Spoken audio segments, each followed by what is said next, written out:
May I show you something that Mom doesn't know about, Your Honor?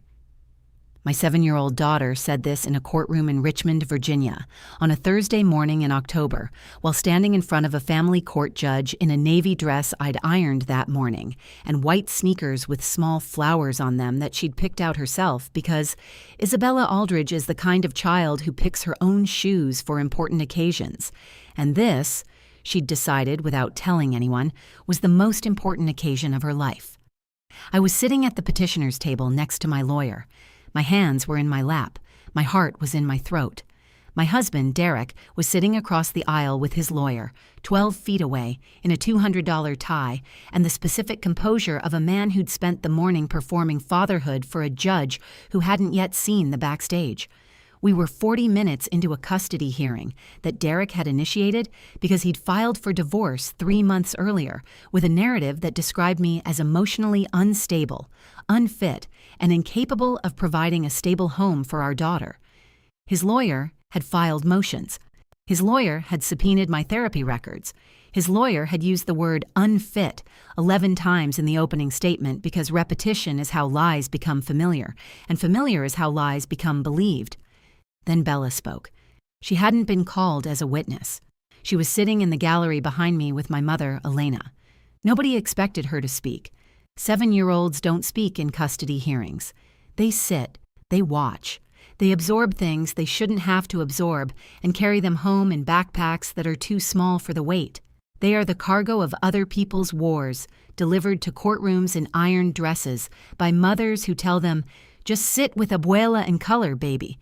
Because telling a 7-year-old the truth about why you're in a courtroom would require telling her the truth about her father, and you're not ready to do that, and she shouldn't have to hear it, and the system is supposed to figure this out without requiring a child to participate. But Bella stood up. She left her seat next to Elena. She walked down the center aisle of the courtroom with her butterfly backpack hanging from one hand, the backpack she'd gotten at a school book fair. The one with the butterfly patch on the front, and a zipper I'd never checked, because why would you check a 7-year-old's backpack for anything other than juice boxes and forgotten homework? She walked past the gallery railing. She walked into the space between the 2 tables where her parents sat on opposite sides of everything. And she looked at Judge Harrison Caldwell, 62 years old, 25 years on the bench, a man who had heard every lie and every truth that family court produces. And she spoke. "May I show you something that Mom doesn't know about, Your Honor?" I turned around. My lawyer, Grace Okonkwo, put her hand on my arm. Not to stop me, to steady me. Because the look on my face must have been the look of a woman whose daughter just did something completely unexpected in the most controlled environment in the American legal system. Derek's face changed. I saw it from 12 feet away, not dramatically. The way a crack appears in glass, a hairline fracture that you don't see until the light catches it, a tightening around his jaw, a shift in his eyes, the micro-expression of a man who's just heard a sentence that could destroy him and is calculating in real time whether a 7-year-old can possibly have what he thinks she has. Judge Caldwell leaned forward. He looked at Bella. He looked at Derek. He looked at me. He looked at a 7-year-old girl standing in the aisle of his courtroom in flower sneakers with a butterfly backpack, and in 25 years on the bench, he had learned one thing about children who approach uninvited. They don't do it for attention. They do it because they're carrying something that won't fit inside them anymore, and they need to set it down in front of someone who can hold it. "You may, sweetheart. What would you like to show me?" Bella unzipped the butterfly backpack. She reached inside. She pulled out a phone, my old iPhone, the one with the cracked screen protector and the purple case with a unicorn sticker on the back. The phone I'd given her 2 years ago as a toy. No SIM card, no service, just a camera and some games. The phone I thought she used for photographing her, stuffed animals and filming herself, dancing in her bedroom mirror. She handed it to the bailiff. Her hands were shaking. Her chin was up. The posture of a child who is terrified and doing the thing anyway because the doing is more important than the fear. "There's a video," she said. "It's from March. Daddy doesn't know I have it." Derek's lawyer, Craig Whitmore, was on his feet immediately. "Your Honor, this is highly irregular. This child hasn't been listed as a witness. Whatever is on that phone hasn't been disclosed in discovery. I moved to exclude, "Sit down, Mr. Whitmore." Judge Caldwell's voice was quiet, not soft. Quiet. The difference matters. Soft is gentle. Quiet is controlled. Controlled means the judge has decided something and the deciding is final.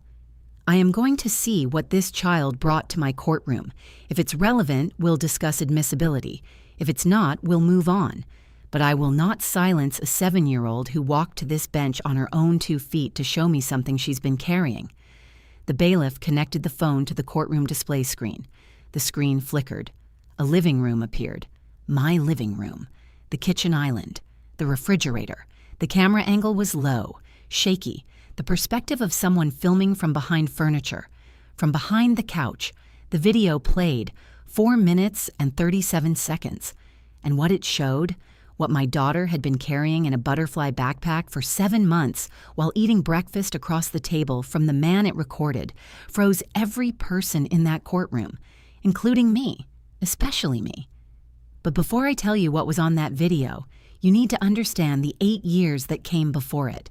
The marriage that looked like a good marriage to everyone who saw it from the outside and was a slow-motion demolition to everyone trapped inside it.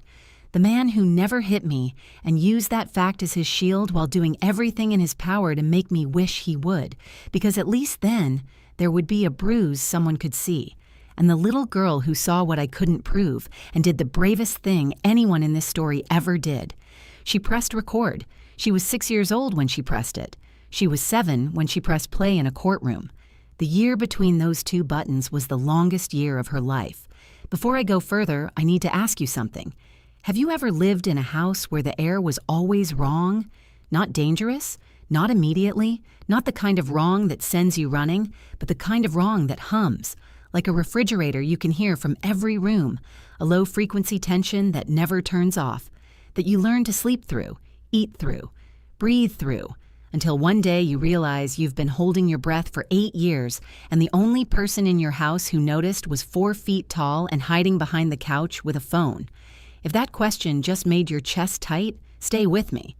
This story is about the video she recorded, but it's really about the silence she was brave enough to break. And if it speaks to you, subscribe. Not for me. For every child who ever pressed record because the adults in their life couldn't press stop.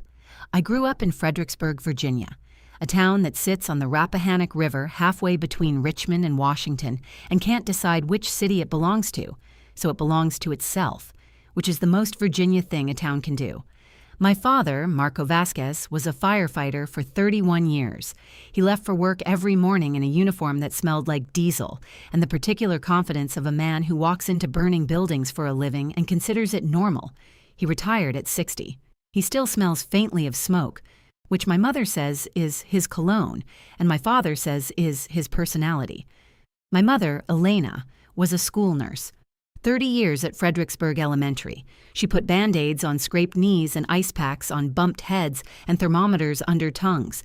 And she sent children home when they were sick and kept them when they weren't, and knew the difference before the thermometer did because Elena Vasquez reads children the way some people read weather, by feel, by instinct, by the specific knowledge that comes from 30 years of looking at a child's face and knowing whether the pain is in the body or in the house they're going back to.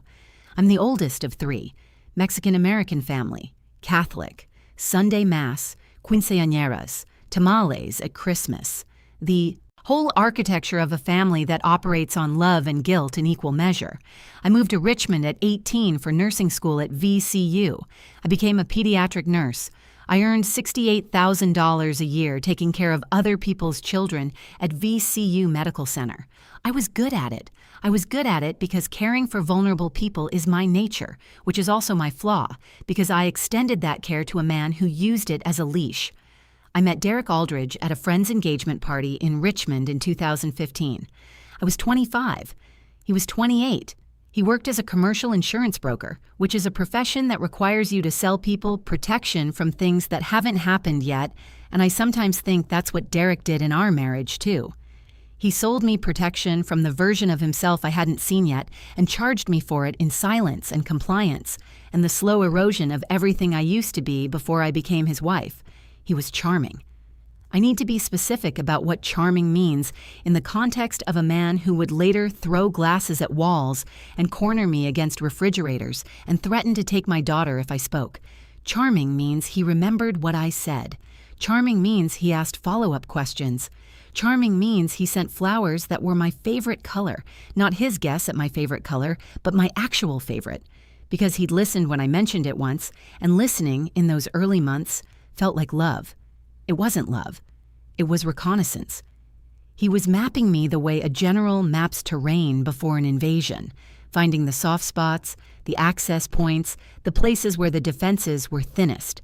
We married in 2016. Quick engagement. Derek pushed for speed. Why wait when we know? I thought it was romantic. It was tactical. Compressing the timeline meant I couldn't see clearly. You can't evaluate a man you're already walking toward the altar with because the forward momentum of a wedding obscures the backward glance that would have saved you. Bella was born in September 2017. Isabella Elena Aldridge, 7 pounds, 4 ounces. She came into the world with her eyes open, which the nurse said was unusual and which I now think was appropriate because Bella has spent her entire life with her eyes open, watching, recording, seeing things that the adults around her couldn't see or wouldn't see or saw and chose to explain away because the explanation was less frightening than the truth. The first 2 years were the mask. Derek was attentive. He assembled the crib. He posted photos on Instagram. He held Bella in the hospital and said, "I'll protect you forever," which is the kind of sentence that sounds like a promise and was actually a claim. He wasn't promising to protect her. He was claiming ownership, and ownership, when applied to children, is not fatherhood. It's inventory. Year 3, the shift. Derek took over the finances. "I'll handle the money. You focus on Bella." He consolidated every account under his name. He gave me an allowance of $400 a month for personal expenses. He framed it as efficiency. It was a cage built from arithmetic. When your money isn't your own, your choices aren't your own. And when your choices aren't your own, the person who controls the money controls you. Year 4, the isolation. He criticized my friends. "Those women are a bad influence." He criticized my family. "Your parents are always in our business. You're a married woman, Serena. You don't need your mother every week." He reduced my social world to the walls of a house on Grove Avenue where one man set the emotional temperature and the rest of us dressed for his weather. Year 5, the verbal abuse. Arguments that started over nothing and ended in screaming. Derek's voice could fill every room in the house simultaneously, the way a fire fills a house, not by being in every room, but by making every room aware that it's burning. He threw things. Not at me, near me, a glass against the wall, a plate on the floor, a book off the shelf. The distinction matters to his lawyer. It doesn't matter to the woman standing 3 feet away wondering if the next object will close the distance. Year 6, the gaslighting. "That didn't happen." "I never said that." "You're imagining things." "You need help, Serena." "Have you considered that you might have a mental health issue?"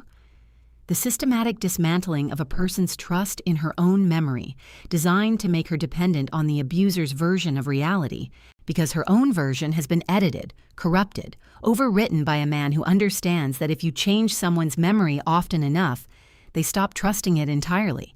And a person who doesn't trust her own memory is a person who can't leave because she's not sure there's anything to leave from.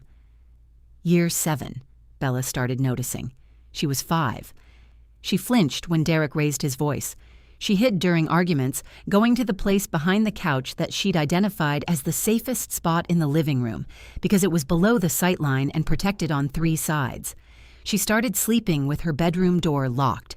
5 years old, locking her door. A child who should be afraid of the dark was afraid of something real, and the something real was her father. And no child should ever have to lock a door against the person who's supposed to make the house safe. Year 8, I started building an exit, not with confrontation, with infrastructure. I joined a parenting support group through the hospital.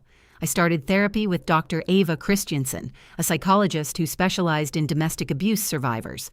I started saving small amounts of cash from the grocery money, $20 here, $30 there, hidden in an envelope taped under my dresser drawer. I was building an escape route the way you build anything in a war zone.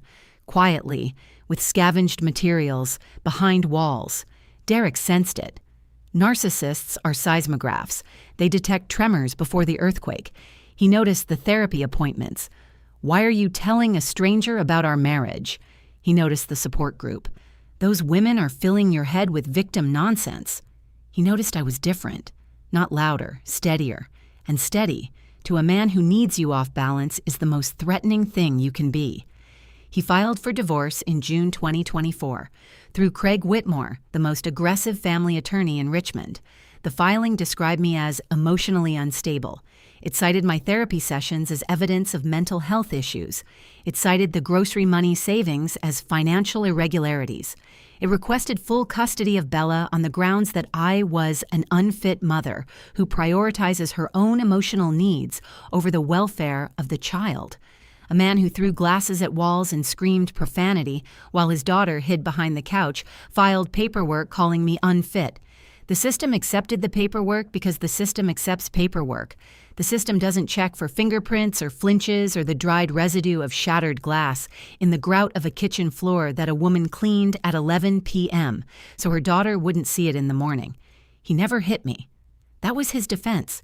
That was the sentence he hid behind every time the glass was on the floor and my hands were shaking and my daughter was behind the couch, trying not to breathe too loudly. I never hit you. As if the only violence that counts is the kind that leaves a mark you can photograph.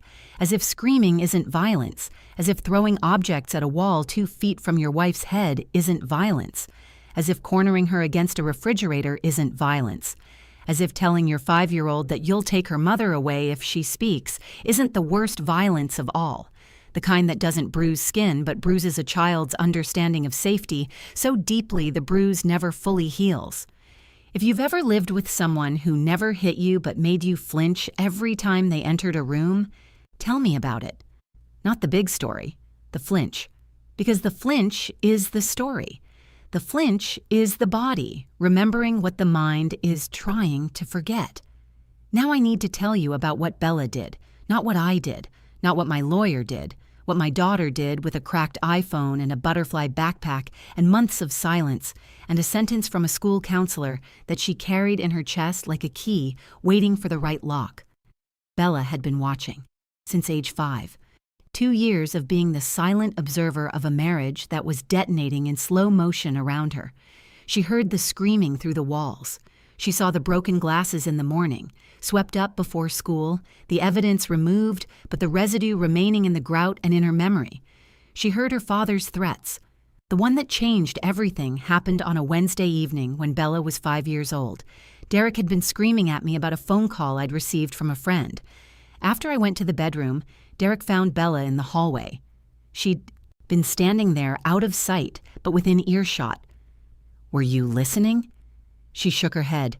Derek knelt down, eye level, his face close to hers, the face of a father filling a child's entire field of vision with something that isn't love. "If you ever tell your mother what happens in this house, I'll make sure you never see her again. Do you understand me, Isabella?" A 5-year-old, standing in a hallway in flower pajamas, being threatened by the person who's supposed to make the hallway safe. She nodded. She went to her room. She locked the door. She held her stuffed elephant, Gus, and she didn't cry because crying made noise, and noise was dangerous in this house, and silence was the only armor available to a girl who weighed 42 pounds and lived with a man who weighed 210. The threat worked. For months. Bella became quieter, more withdrawn. Her teacher at Crestwood Elementary, Mrs. Jacobson, noticed. She flagged it with the school counselor, Carmen Padilla. Mrs. Padilla had a conversation with Bella, not an interrogation. A conversation. The kind that school counselors are trained to have. Gentle, open-ended, no pressure. Bella didn't disclose. The threat was too heavy. But Mrs. Padilla said something that day that planted a seed in soil that wouldn't bloom for months. She was talking to Bella's class about safe adults. People you can go to when home doesn't feel safe.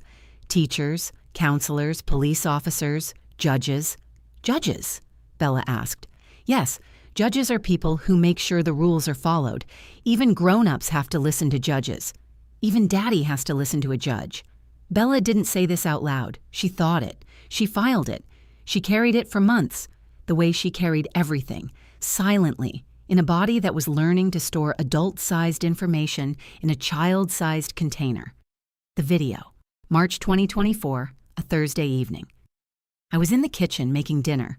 Derek came home from work. Something had gone wrong at his office. I didn't know what. I didn't need to know what because the specifics didn't matter.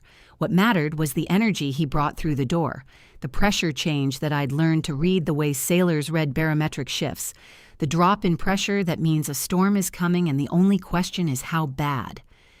Bella was in the living room. She heard the front door open. She heard the energy. She went behind the couch. Not because anyone told her to, because she'd developed her own early warning system over 2 years of living with a man whose moods changed the weather inside the house.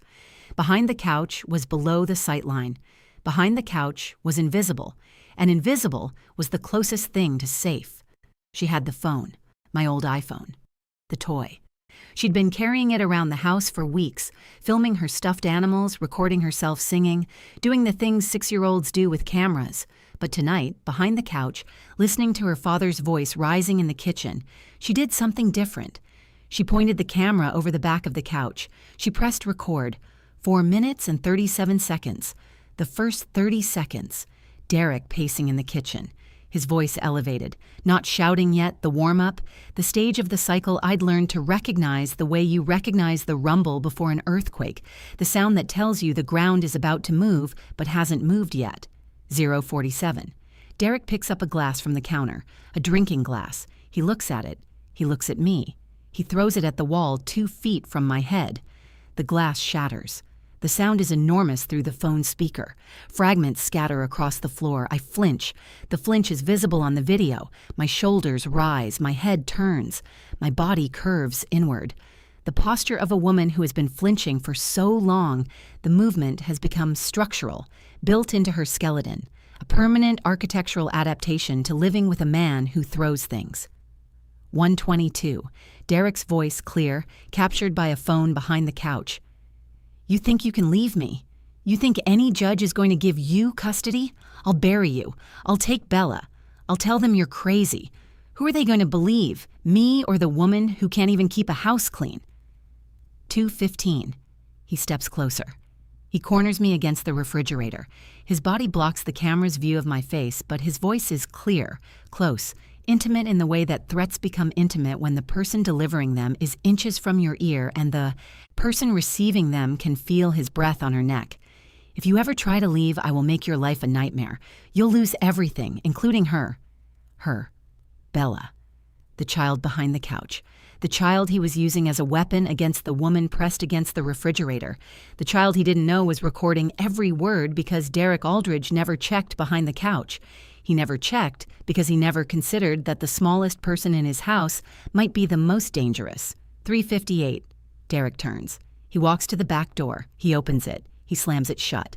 The sound reverberates through the phone speaker, a percussion that marks the end of the episode the way a period marks the end of a sentence. Except this sentence isn't over. 4 o'clock to 4:12. Silence. My breathing. Shaky. Fast. The breathing of a woman standing in a kitchen surrounded by broken glass and the aftershock of a man who just threatened to take her child and is confident enough in his power to say it to her face and walk out the back door and drive to a bar and come home at midnight and fall asleep in the recliner and never once consider that anyone heard him besides the woman he said it to. 4:12. A sound from behind the couch. Small, almost inaudible. The sound of a child crying with her hand over her mouth because she's learned that crying out loud is dangerous in this house, and crying quietly is the only kind of crying that won't get her caught. The quietest crying I've ever heard. And I've heard it 1,000 times since that courtroom because the video plays in my head at 2 a.m. whether I press play or not. 4:37. The video ends. Bella stopped recording. She saved the video. She put the phone in her butterfly backpack. She zipped it. She went to her room. She locked the door. And she carried that video for 7 months. 7 months. A 6-year-old pressing record and a 7-year-old pressing play in a courtroom. She carried 4 minutes and 37 seconds of domestic abuse evidence in a butterfly backpack to school every day, past her father at the breakfast table, through the front door of a house where the walls knew what he did and the floors held the residue of the glasses he threw, past Crestwood Elementary, where Mrs. Padilla had told her that judges are safe adults, past every morning where she performed normalcy because normalcy was the only camouflage available to a child living in a war zone where the enemy was her father and the battlefield was her home.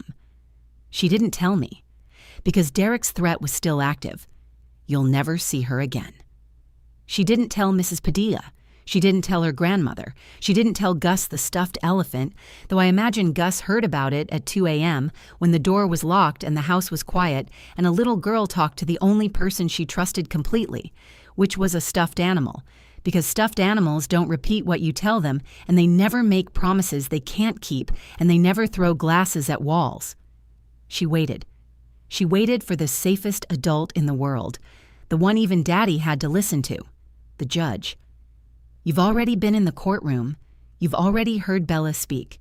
You've already seen Craig Whitmore stand up and try to silence her, and Judge Caldwell shut him down with a voice so quiet it sounded like a door closing on every objection before it could form. Now let me tell you what happened in the room when the video played. 4 minutes and 37 seconds on the courtroom display screen. Every person in the room watched. My lawyer, Grace, with her hand still on my arm. Derek's lawyer, Craig, standing at his table with a legal pad he'd stopped writing on because writing requires a functioning brain, and his brain had left the building. Judge Caldwell, glasses on, watching the screen with the focused stillness of a man who has seen everything in 25 years and is now seeing the thing that reminds him why he does this job. My mother, Elena, in the gallery, her hand over her mouth, crying silently. My father, Marco, beside her, his jaw clenched so tight I could see the muscle from across the room, 63 years old, a retired firefighter who'd spent 31 years walking into burning buildings, sitting in a courtroom watching the building his daughter lived in burn on a screen and being unable to do anything but watch because the fire was already recorded and the damage was already done. And Derek at his table, watching himself on screen, watching his own arm throw the glass, hearing his own voice say, "I'll bury you and you'll lose everything, including her." Watching himself corner his wife against a refrigerator in a kitchen where his daughter was hiding behind a couch with a phone. The mask that had lasted the entire morning, the composed, concerned father who just wanted what was best for Bella, dissolved on his face like paper in water, wet and transparent, and falling apart in real time under fluorescent courtroom lights that do not negotiate with performance. The video ended. The silence that followed was the loudest sound I've ever heard in my life. It wasn't the silence of a room that has nothing to say. It was the silence of a room that has too much to say and can't find a sentence big enough to hold it. Judge Caldwell removed his glasses. He set them on the bench with the specific deliberation of a man who's about to speak and wants his hands free for the weight of what he's going to say. He looked at Bella, who was still standing in the aisle, her butterfly backpack in one hand, her flower sneakers on the courtroom floor, her face holding the expression of a child who has just done the most terrifying thing she's ever done and is waiting with every cell in her body to find out if it was enough. "Sweetheart," Judge Caldwell said, "how long have you been carrying this video?" "Since March, Your Honor." "Why didn't you tell someone sooner?" Bella looked at her father, then back at the judge. "Because Daddy said if I told, I'd never see Mom again." She paused. The pause of a child organizing adult concepts into sentences that fit her vocabulary. "But Mrs. Padilla at school said judges are safe adults. She said even grown-ups have to listen to judges. So I waited for you." So I waited for you. 5 words, spoken by a 7-year-old who'd been waiting for months for a safe adult with enough authority to overrule her father's threat. She didn't wait because she was passive. She waited because she was strategic. She identified the person with the most power in the system, and she delivered her evidence directly to him because a school counselor in a classroom at Crestwood Elementary had once told her class that judges are the boss, and the boss has to be listened to, even by daddies. And Bella had taken that sentence and wrapped it around her fear like a bandage and held it there until the judge was in front of her and the backpack was on her arm, and the moment was now.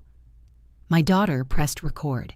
She was 6 years old, hiding behind a couch while her father threw a glass at the wall 2 feet from her mother's head. She pointed a phone over the back of the couch and pressed a button and captured 4 minutes and 37 seconds of the truth that nobody else could prove, because the man committing it was too charming for the public to suspect, and the woman surviving it was too ashamed to speak.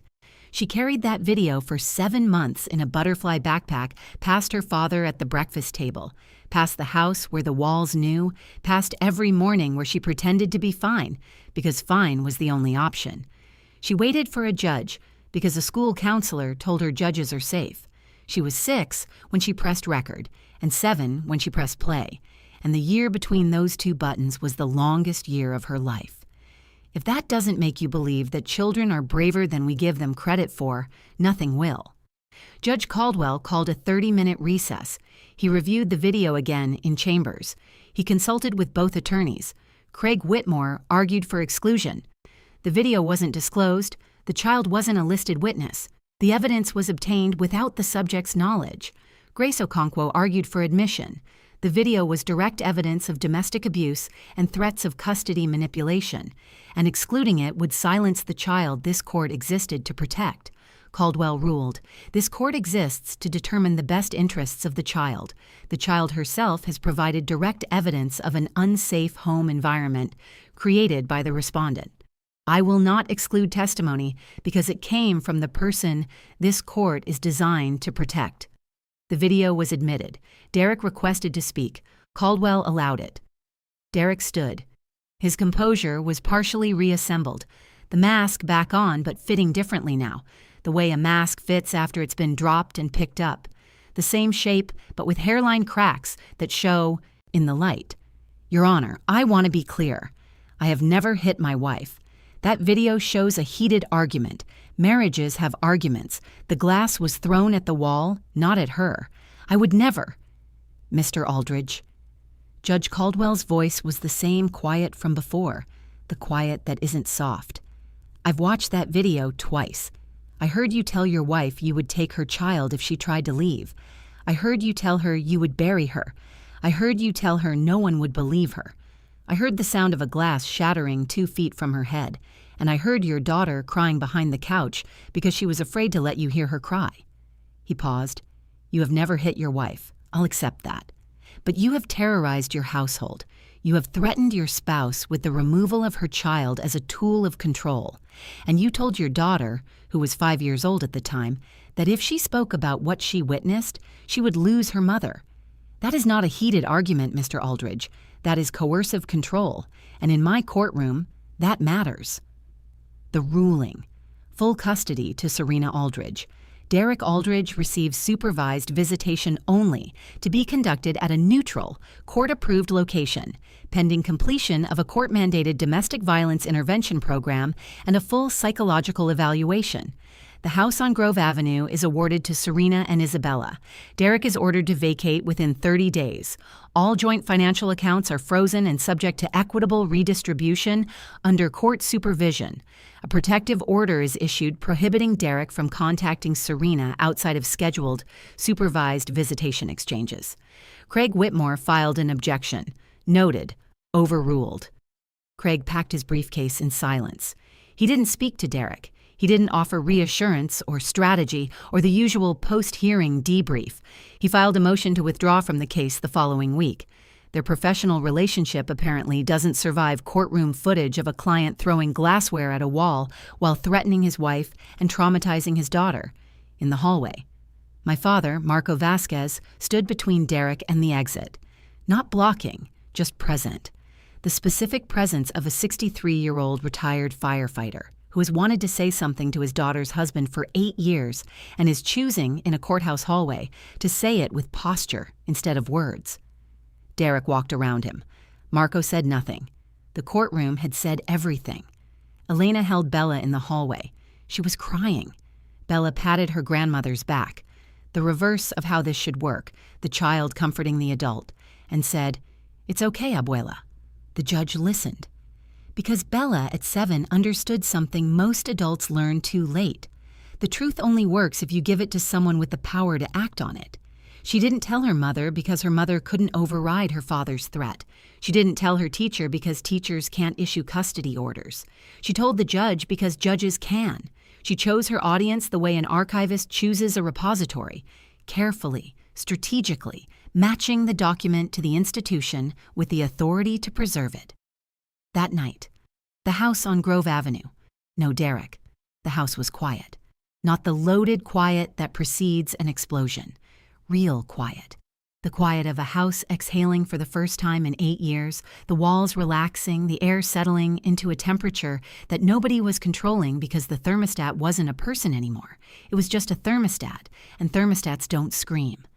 I put Bella to bed. Her room. The door was open. Not locked. Open. For the first time in 2 years, my daughter's bedroom door was open because the thing she'd been locking it against wasn't in the house anymore. "Mom." "Yeah, baby?" "Are you mad at me?" "Mad at you? Bella, for what?" "For the video, for not telling you. I wanted to tell you every day, but Daddy said—" "I know what Daddy said. And Bella, listen to me." I sat on the edge of her bed. I took her hands, small hands, the hands that held a phone behind a couch and pressed a button that changed everything. "You saved us. You saw something that scared you, and instead of hiding from it, you recorded it. You carried it. You waited for the right person, and you walked into a courtroom and handed the truth to a judge because a counselor at your school told you judges are safe. You are the bravest person I have ever known. And I'm a pediatric nurse. I know brave kids. I was scared, Mom. I know. I was really, really scared. I know, baby. Brave doesn't mean not scared. Brave means scared and doing it anyway." She was quiet for a moment, processing. The way 7-year-olds process, slowly with their whole body curling into the thought the way they curl into blankets. "Mom? Yeah? Can we get a dog?" I laughed. The first real laugh in months, the kind that comes from somewhere behind the sternum where the pressure has been building and the release valve is a 7-year-old's non sequitur about a dog. "Yeah, baby, we can get a dog." "A big one." "The biggest." 6 months later, April 2025. The house on Grove Avenue is different now, not structurally. Same walls, same floors, same kitchen island, but the energy has changed the way energy changes when the source of the distortion has been removed and the remaining elements can finally vibrate at their natural frequency. I painted the living room wall, the one where the glass hit, the one with the dent in the drywall that Derek never bothered to repair because repairing the damage would have meant acknowledging the cause, and Derek Aldridge doesn't acknowledge causes, he just generates effects. I patched the dent. I painted the wall yellow, Bella's choice. Yellow is happy, Mom. So the wall is yellow and the dent is gone and the glass is in a landfill and the house, for the first time in 8 years, looks like a place where people live instead of a place where people survive. We got the dog, a golden retriever puppy named Waffles because Bella said he's the color of a waffle, and 7-year-old naming logic is a force of nature that cannot be argued with. Waffles sleeps on Bella's bed. Bella's door stays open at night now. She doesn't lock it. She hasn't locked it since the night after the courtroom because the thing she was locking out is gone. And the thing she was locking in, her fear, left with it. Mrs. Padilla at Crestwood Elementary received a commendation from the Richmond School Board for her Safe Adults curriculum. She told me at a parent-teacher conference, "I tell every class that judges are safe adults. Bella is the first student who ever proved me right." Grace Okonkwo presented the case anonymously at a Virginia State Bar Conference on children's testimony in custody proceedings. She argued for standardized protocols that allow child-initiated evidence in family court. She called her presentation the Butterfly Backpack Brief. 14 judges attended. 3 of them called her afterward. Derek completed the court-ordered intervention program. He sees Bella every other Saturday supervised at a community center in Henrico County. The visits are careful, monitored. The interactions of a father learning, slowly and possibly too late, that the version of fatherhood he practiced was not fatherhood. It was surveillance. and the child he surveilled turned the camera around. My parents visit every Sunday. Marco plays catch with Bella in the backyard. Elena makes arroz con pollo in the kitchen. The house fills with the sounds that houses are supposed to hold: laughter, cooking, a dog barking at a squirrel, a grandmother singing in Spanish, a grandfather arguing with a 7-year-old about whether the Nationals or the Yankees are the better team. Bella says Nationals. Marco says wrong. Bella says, "I'm not wrong, abuelo. You're just old." Marco laughs so hard he drops the baseball. This is what family sounds like. Not the controlled silence of a house holding its breath. This noise, this chaos, this love. Saturday morning, Bella's room. The butterfly backpack is hanging on a hook on the back of her door. It doesn't carry the phone anymore. The phone is secured in Grace Okonkwo's office, preserved as evidence. The backpack carries what backpacks are supposed to carry: school supplies, a juice box, a permission slip for a field trip to the Science Museum, the debris of a childhood that's finally being allowed to be a childhood. Bella is on the floor drawing. She draws constantly. Superheroes, mostly. Her current project is a character she invented called Butterfly Girl. Butterfly Girl carries a magic backpack that reveals the truth about bad guys when she opens it in front of a judge. Butterfly Girl wears flowers on her shoes. Butterfly Girl is 7 years old and not afraid of anything, which is different from the girl who created her, who is afraid of many things but does them anyway because doing them is more important than the fear. I watch from the doorway. My daughter. Drawing on the floor of a bedroom she no longer locks, in a house that no longer holds its breath, with a dog named Waffles asleep beside her and a yellow wall in the next room where a dent used to be. "Mom? Yeah, baby. Do you think the judge remembers me?" "I think Judge Caldwell will remember you for the rest of his career, baby." "Good, because I want to be a judge when I grow up, so I can listen to kids, like he listened to me." "I think you'd be a great judge, Bella." "The best judge, and I'll let kids bring backpacks." Waffles barks at something outside. Bella goes back to drawing. The superhero on the page has flowers on her shoes and a butterfly on her backpack, and she's standing in front of a bench that looks like it was drawn by a child who knows exactly what a courtroom looks like, because she walked into one at 7 years old and changed everything. The flowers on the shoes are the same flowers on the white sneakers Bella wore to court, the sneakers she picked herself for the most important day of her life. She picked well. Who's the bravest person you know under the age of 10? Not brave the way superheroes are brave, with powers and capes and special effects and the safety of fiction. Brave the way real children are brave, quiet, scared, carrying something too heavy in a backpack too small, waiting for the right moment and the right person and the courage to unzip it. Tell me about them. A name, a face, a story that the world hasn't heard yet because the child who lived it is still too small for the microphone, but not too small for the truth. They deserve a story. Give them one. In the comments, out loud.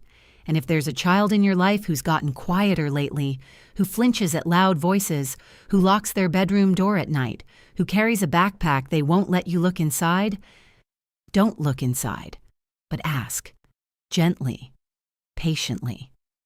With the same voice Judge Caldwell used when he leaned forward and said, "You may, sweetheart."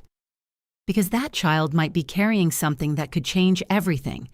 They just need someone safe to hand it to. Be that someone. Tonight. Not tomorrow. Tonight. Because the backpack is heavy and the child is small and the zipper is waiting for the right hands. I'll see you in the next one.